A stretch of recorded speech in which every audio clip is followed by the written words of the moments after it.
Hello guys, good morning. Welcome back to another video of Lakshmi বাচ্চা blog. তো দেখো, আজকে তোমাদের সাথে একটা বৃষ্টি ভেজা সকালের ব্লগ শেয়ার করছি। আর সকাল সকাল মা চলে এসেছে রান্নাঘরে। মা এসে গরম গরম কিন্তু ফুলকো লুচি বানাচ্ছে। আর এরকম বৃষ্টি ভেজা দিনে কিন্তু ভালো মন্দ কিছু খেতে বেশ ভালোই লাগে। আর গরম গরম লুচি হলে তো কোনো কথাই নেই। আর মা বানিয়েছিল সাথে লুচি, ঘুগনি, আলু ভাজা, মিষ্টি, আর ছিল পাতে লাড্ডু। তো এদিকে আমি, বাবা, বুনু, আমার বর, আমরা চারজনে খেতে বসে পড়েছি। আর মা এদিকে লুচি ভাজছিল।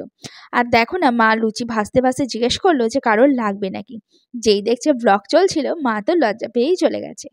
তো যাই হোক, এদিকে দেখছো সবাই কতটা মজা করে খাচ্ছে। তো যখন ব্লগটা এডিট করতে বসছি, এত সুন্দর সুন্দর খাবারগুলো দেখে কিন্তু এখনও জিভে জল চলে আসছে। মাকে বলতে হবে খুব তাড়াতাড়ি বানিয়ে দিতে। আর মায়ের হাতের রান্নার তো যেন স্বাদই আলাদা থাকে। তো যাই হোক, এরপরে আমরা সকালে খাওয়া দাওয়া করে বেরিয়ে পড়লাম হলো বৃষ্টির দিন একটুখানি ঘুরতে বেরোতে ইচ্ছে করলো। বাড়ি থেকে যেতে না করছিল, কিন্তু মাঝখানে একটুখানি বৃষ্টিটা কমে গেছিলো। তো সেই কারণে আমরা ভাবলাম যে যাই, একটুখানি ঘুরে আসি। দুজন মিলে অনেক দিনই যাওয়া হয় না। আর এদিকে তো পুজোর ছুটিতে বাড়ি এসেছিলো যখন, তো সেই সময়কার ভ্লগ এটা, তো তোমাদের সাথে এটা তো পরেই শেয়ার করছি। তো দেখো, বাড়ি থেকে বেরোনো মাত্রই একদম পুরো ঢেকে গেছে বৃষ্টিতে, ঝমঝমিয়ে বৃষ্টি নেমে গেছে। আর এদিকে তো প্রচণ্ডই ভিজে গেছি। আর এত বকাবকি করছে যে বৃষ্টির দিনে, আর বাড়ির লোক ফোন করে বলছে যে বাড়ি ফিরে যেতে। তো আমরা দাঁড়িয়ে আছি। এদিকে দেখো, গাড়ি করে তো অনেক দিনই যাই না কোথাও, তো টোটো করেই যাই। তো ভাবলাম যে প্রতিদিন তো ফালাকাটাই যাই, আজকে বীরপাড়ার দিকে যাই। তো যাই হোক, একটা টোটো দাঁড় করে দিয়েছি। টোটোটা বললো আমাদেরকে নিয়ে যাবে, কিন্তু এত বৃষ্টিতে টোটোটাও যেতে পারছে না। আর দেখছো মুখটা কেমন মানে ভেঙচে আছে, কতটা রেগে গেছে যে এতটা বৃষ্টির মধ্যে আমি বেরিয়েছি জন্য। এতদিন তো কি বলবো, বিয়ের আগের ব্যাপারটা না টোটালি আলাদা ছিল। বিয়ের আগেই এরকম যখন বৃষ্টি পড়তো, তখন বলতো যে চলো আজকে ঘুরতে যাই বৃষ্টির মধ্যে। বৃষ্টির মধ্যে ভিজে ভিজে ঘুরতে যেত। আর বিয়ের পর যেন পুরো একদম গার্জিয়ান হয়ে গেছে। এখন আর বৃষ্টিতে কিছুতেই ভিজতে দেয় না। প্রতিদিন ভিজলেই বলবে জ্বর আসবে, সর্দি হবে, আরও না জানি কত কি। আর তার মধ্যে তো এখন বাড়িতে নতুন অতিথি আসার সময় হয়ে গেছে। এখন যেহেতু বাড়িতে নতুন অতিথি আসতে চলেছে, এখন যেন বকাঝকাটা আরও বেড়ে গেছে। এটা করবে না, সেটা করবে না, এটা টাইমলি করবে, ওটা টাইমলি করবে, এটা টাইমলি খাবে, না জানি আমি পাগল হয়ে গেলাম। এদিকে মা, এদিকে আমার বর, কি বলবো, পুরো পাগল পাগল অবস্থা হয়ে গেছে আমার। তো যাই হোক, বৃষ্টির দিনে কোনো রকমে বরকে পটিয়ে পাটিয়ে নিয়ে ঘুরতে যাচ্ছি হলো এই দেখো চা বাগান দিয়ে। এমনিতেই তো চা বাগানের সৌন্দর্য সব সময় সবার নজর কাড়ে। আর এদিকে আমাদের ফালাকাটা বীরপাড়ার যে রাস্তাটা, সেই রাস্তাটা সবসময়ই খুবই সুন্দর। কিন্তু এরকম বৃষ্টির দিনে আরও যেন রাস্তাটা দেখতে খুবই ভালো লাগছে। দুজন মিলে এরকম অনেক দিন পর ঘুরতে যাওয়া হলো। অনেকদিন পর এরকম ঘুরতে যেতে কিন্তু খুবই ভালো লাগছে। তো দেখো, টোটোতে বসে আছি, আর এদিকে বৃষ্টির জল এসে ভিজে যাচ্ছে। আর এদিকে তো আমিও কিছুটা ভিজছি। আমার তো ভিজতে বেশ ভালোই লাগছে অনেকদিন পর এরকম সুযোগ পেয়ে। তবে ও প্রচণ্ডই বকাঝকা করছে। আজকে দেখি যে বীরপাড়ায় যদি গিয়ে কিছু পারি শপিং করা, তাহলে করব। যেহেতু কালকের দিনে আমি চলে যাব আমার শ্বশুর বাড়িতে। সেখানে যেহেতু পরশু দিনকার রয়েছে বেবি শাওয়ার, সেটা পুজোর আগেই হয়ে গেছে, 16 তারিখ 16 অক্টোবর হয়ে গেছে। তো সেই ব্লগগুলো তো তখন শেয়ার করিনি, তো তাই যাই হোক এখন তোমাদের সাথে শেয়ার করছি।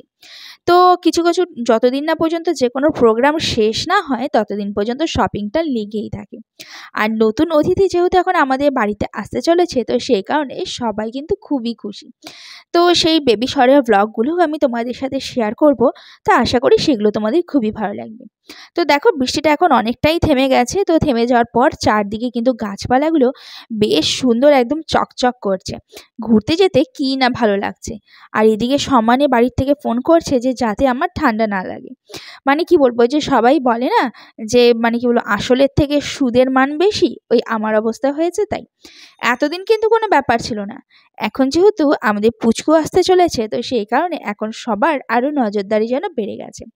তো যাই হোক, শপিং মলে এসে ও হলো কিছু পারফিউম, আরও কিছু ড্রেস, এই সমস্ত কিছু শপিং করছে। তো আমারও টুকিটাকি কিছু কেনাকাটি করে নিয়ে তারপরে যাব। তো দেখো, এটা হলো তোমাদেরকে পরের দিনকার ব্লগ শেয়ার করছি। তো আমি ফালাকাটায় চলে এসেছি। তো পুজোর সময় আমাদের বাড়িতে একটা ছোট বাচ্চা ছেলে আসছে। তো ওকে একটা কিছু বন্দুক, এই ধরনের কিছু বন্দুক ড্রেস কিনে দেওয়া হবে, তো সেটাই দেখছিল। আর যে যার ছোটবেলা কিন্তু বেশ ভালোই বাসে। তো ও এরকম বন্দুকটা দেখছিল। আর দেখো, বাড়িতে ফিরে এলাম, শ্বশুরবাড়িতে চলে এসেছি। তো বাড়িতে এসে দেখছি যে একটা পার্সেল এসছে। তো চলো পার্সেলটা খুলে দেখি যে পার্সেলে কি রয়েছে। আমি তো জানি, তবে তোমাদের সাথে শেয়ার করছি। তো এখন এই পার্সেলটা খুলেও দেখা হচ্ছে যাতে ভিতরে যদি কোনো খারাপ থাকে, তো ভিডিওটা সেই কারণেও করা হয় যাতে কোনো খারাপ থাকলে সেটা রিটার্নও করা যায় আর তোমাদের সাথে আমার ব্লগেও শেয়ার করা হয়ে যায়। তো দেখো, এটা ছিল একটা হলো সাউন্ড বার। তো মানে যেহেতু ঘরে একা একা থাকা হয়, তো তখন মনে হয় যেন একটুখানি গান চালিয়ে দিই, সারা ঘরে গান হবে। তো সেজন্য এটা নেওয়া হয়েছে। তো জানি না এটা কত পড়ছে, তবে যাই হোক, তবে জিনিসটা কিন্তু খুব ভালো এসছে। তবে সাউন্ড যখন আমরা চালিয়েছিলাম, এটা যেহেতু ব্লগটা তোমাদের সাথে পরে শেয়ার করছি, সাউন্ডগুলো কিন্তু খুবই ভালো এসছে। তো দেখো, এদিকে ও শর্টস ভিডিও বানাচ্ছিল যে ওর যে প্রোডাক্টটা এসছে। তো তোমাদের কেমন লাগলো সেটা তোমরা অবশ্যই জানিও, আর তোমাদের ব্লগটা কেমন লাগছে সেটা তোমরা কমেন্টে জানিও। আর যারা এখনও আমার চ্যানেলটিকে সাবস্ক্রাইব করনি তারা কিন্তু ঝটপট করে সাবস্ক্রাইব করে দিও, কারণ এর পরের দিন থাকছে হলো আমার বেবি শাওয়ারের হলো মেহেন্দি পরার ব্লগ, আর তারপরে থাকছে সেই স্পেশাল দিনটা, বেবি শাওয়ার স্পেশাল ব্লগ। তো সবটাই তোমাদের সাথে শেয়ার করব। তো তার জন্য কিন্তু তোমাদের আমার ব্লগগুলো পরপর কন্টিনিউ করতে হবে। আর এরপরে থাকছে তো আরও অনেক সুন্দর সুন্দর ব্লগ, কারণ বাড়িতে তো আমাদের নতুন অতিথি আসতে চলেছে। তো তার ওয়েলকাম ব্লগ সব কিছুই তোমাদের সাথে শেয়ার করব। তো তোমরা এইভাবেই সাথে থেকো, পাশে থেকো, আর পরপর ব্লগগুলো কন্টিনিউ করো। তো যাই হোক, এটা তোমাদের কেমন লাগলো সাউন্ড বারটা তোমরা অবশ্যই কমেন্টে জানিও। তো চলো তাহলে তোমরা দেখতে থাকো আর সাথে থাকো। তো গাইস দেখো, হঠাৎ করেই প্ল্যান হয়ে যায়। তো হঠাৎ করে প্ল্যান হলো যে আজকে আমরা যাব দুপুরবেলা একটু বাইরে লাঞ্চ করব, বাড়িতে আর করব না। অনেক দিন থেকেই বাড়িতে থাকি, আর এখন তো বাড়ির থেকে সেভাবে বেরোনো হয় না, আর বাড়ির লোকও বেরোতে দেয় না। তো ও যখন আসে তখনই আমার একটু বাইরে বেরোনো হয়। তো দেখো, এখন আমরা চলে এসেছি হলো খান্ডালা ধাবায়। তো এখানে অনেক দিনই আসা হয় না, তো আমি অপেক্ষায় বসে থাকি যে কখন ও আসবে আর কখন ও আমাকে একটুখানি ঘুরতে নিয়ে যাবে, কারণ ও না আসলে আমার কোনো মতেই তো বাইরে যাওয়া হয় না, আর একা একা এরকম অবস্থায় কিভাবে বাইরে যাব। তো গাইস, আমরা এখন চলে এসেছিল খান্ডালা ধাবায়। তো সেখানে এসে সবার প্রথমে অর্ডার করেছিলাম অনিয়ন পকোড়া। তো বাড়িতে যতই পকোড়া বানিয়ে খাওয়া হোক না কেন, রেস্টুরেন্টের পকোড়ার জন্য স্বাদ আরও 100 গুণ বেশি থাকে। তো যাই হোক, এরপরে অর্ডার করেছিলাম হলো, যেহেতু লাঞ্চে এসেছি তো আমার পছন্দের নান, শাহি পনির আর হলো ফ্রাইড রাইস অর্ডার করেছিলাম। মানে বাইরের মাংস টাংস খেতে আমার খুব একটা বেশি ভালো লাগে না, তো সেই কারণে আর শাহি পনির না, এই খান্ডালা ধাবার খেতে খুবই ভালো। তো এখানেই এসেছিলাম। তো দেখো, এখন সবার ফার্স্টে নানটা খেয়ে নিচ্ছি। তবে তোমাদের সাথে কিন্তু এখন দুদিনের ব্লগ একবারে শেয়ার করছি, কারণ এখন যেহেতু শরীরটা খুব একটা বেশি ভালো থাকে না, তো প্রতিদিন সেভাবে আর ব্লগ নিতে পারি না, শ্যুট করতে পারি না। তো যাই হোক, দেখো এখন নিয়ে নিয়েছিল ফ্রাইড রাইস, আর সাথে ওই যে অনিয়ন পকোড়া সেটা নিয়ে নিয়েছিলাম। তো চলো গাইস, তবে আজকের ব্লগটা এই পর্যন্তই। তোমাদের সাথে দেখা হচ্ছে নেক্সট একটা ব্লগে। তো টাটা, তোমরা সবাই ভালো থেকো, সুস্থ থেকো।